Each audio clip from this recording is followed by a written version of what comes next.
Turkey's Erdogan says German leaders are enemies. Turkish President Recep Tayyip Erdogan has called Germany's ruling politicians enemies of Turkey who deserve to be rejected by German-Turkish voters. Germany will hold a general election on 24th of September, and about 1 million ethnic Turks living in Germany can vote. A majority of them backed Mr. Erdogan in an April referendum. The Christian Democrats, CDU, SPD, Social Democrats, the Green Party are all enemies of Turkey, he said.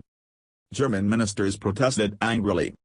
Foreign Minister Sigmar Gabriel said Mr. Erdogan's comments were an unprecedented act of interference in Germany's sovereignty. Mr. Erdogan has lashed out at Germany before, yet the two countries are major trade partners and allies in NATO. He was furious that the German government refused to let some of his allies campaign for him in Germany before the April vote, which paved the way for him to get sweeping new executive powers.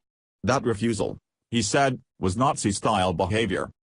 Tensions increased after the abortive coup attempt against Mr. Erdogan in July 2016, during which at least 240 people died. President Erdogan blamed the network of US-based cleric Fethullah Gulen over the coup plot, and accused Germany of protecting Gulenists. The cleric has denied any role in the plot. Mr. Erdogan conveyed his message to German Turks via reporters in Istanbul after Friday prayers. Give necessary support to political parties that do not engage in enmity against Turkey. It is not important whether they are the first or the second party.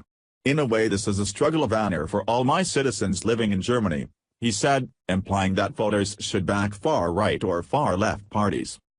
Chancellor Angela Merkel's center-right CDU has been governing in coalition with the Mr. Gabriel's center-left SPD. Opinion polls suggest the CDU has a strong lead over the SPD. The Turkish diaspora in Germany is estimated to number about 3 million people. I think they will be giving the necessary lesson to those parties at the ballot box, Mr. Erdogan said. More than 50,000 people have been arrested in Turkey since the coup plot, including hundreds of journalists, opposition politicians, academics and activists. Mr. Erdogan's ruling AK Party has also purged the armed forces, judiciary, police and education sector, sacking more than 140,000 people.